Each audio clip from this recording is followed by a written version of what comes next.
আরে দুনিয়ার মুসলমান, মোল্লা মুন্সি বয়ান করে সুদের ব্যবসা ছাড়ো না, ঘুষের ব্যবসা ছাড়ো না রে। দুনিয়ার রোগের ডাক্তার আছে, সুদের ব্যবসা এমন একটা রোগ, সুদ খাইতে খাইতে যদি মারা যাও, কবরে চলে যাও, আল্লাহর কসম এই রোগের ডাক্তার খুঁজে পাওয়া যাবে না। কারণ কবরটা এত ভয়ঙ্কর হবে।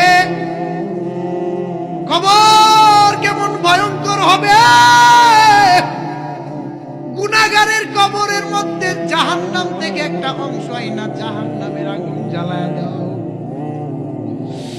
গুনাহগার গুলো চিন্তা করবে, দয়ার বালি, আমার জীবনে আমি অনেক ভুল করে ফেলেছি রে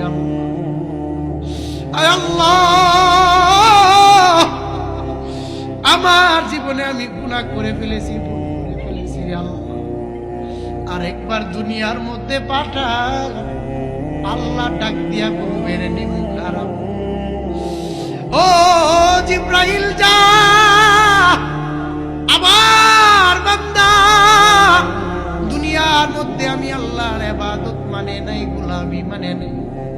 জিব্রাইল যাও, একজন ফেরেশতা পাঠায়া দাও, এমন একটা ফেরেশতা পাঠাইবা যেই ফেরেশতা কবরের মধ্যে ঢোকার পরে এমন একজন গজবের ফেরেশতা আল্লাহ দিবেন, যেই ফেরেশতা চোখেও দেখে না, কানে শুনে না।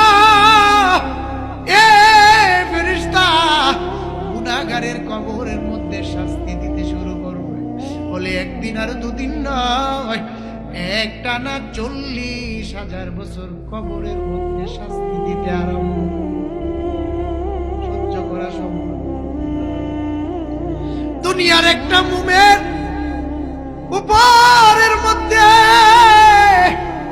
ও গরিবগঞ্জ তালতলার মুসলমান, ঘরের ভিতরে গিয়া একটা মুমের উপরে হাতটা রাইখা দেই করে বুঝো, দুনিয়ার এই মুমের আযাব সহ্য করতে নি পারো, আর এই মুমের চাইতে হাজার লক্ষ কোটি গুণ জাহান্নামের আযাব তোমার উপরে জ্বালায়া দাও। কেমন জাহান্নামের আযাব, কেমন কবরের আযাব! বান্দা একদিন আর দুদিন নয়। মুহাদ্দিসিনে কেরাম বলেছেন, লিখেছেন, কিয়ামতের 1 ঘন্টা একদিন আগেও যে দুনিয়া থেকে বিদায় নেবে, এই ব্যক্তিটাকেও কবরের মধ্যে 40,000 বছর থাকতে হবে। এভাবে যদি আমার কবরের মধ্যে দিন যায়, মাস যায়, বছর যায়, আর কবরের মধ্যে যদি আযাব দেওয়া হয়, আরে দুনিয়ার মানুষ, এই কবরের আযাব সহ্য করা সম্ভব না, কবরের আযাব সহ্য করা সম্ভব না। আল্লাহ বললেন যে গোলাম, যদি কবরের আযাব সহ্য করতে না পারো, যদি জাহান্নামের আযাব সহ্য করতে না পারো, তবে রে গোলাম, আমি আল্লাহ এমন একজন রব, আমি আল্লাহ এমন একজন দয়ার মালিক, আমি আল্লাহ এমন একজন দয়ার আল্লাহ, আমি আল্লাহর দিকে আসো, এ গোলাম আসো, ইয়া আইয়ুহাল্লাযীনা আমানু তুবু ইলাল্লাহ, তুবু ইলাল্লাহি তাওবাতান নাসুহা।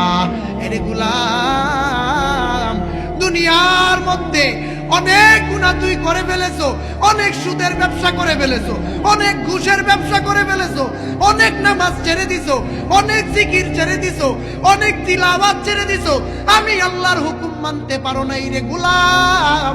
তবে জানিয়া রাখো, তুবু ইলাল্লাহ, একবার তওবা করে আমি আল্লাহর দিকে ফিরে আসো। তাওবাতান নাসুহা, নাসুহা নামক তওবাটা টাইটেলটা লাগাইয়া, দৃঢ়তার সাথে ফিকিরটা লাগাইয়া, চিন্তাটা লাগাইয়া আমি আল্লাহর দিকে আসো। এ গোলাম, তুই অনেক অনেক অনেক অনেক অনেক অনেক গুনাহ করে ফেলেছো, আমি আল্লাহ এমন একজন রব, তোর 80 বছরের গুনাহ 80 সেকেন্ড লাগবে না তোর গুনাহ মাফ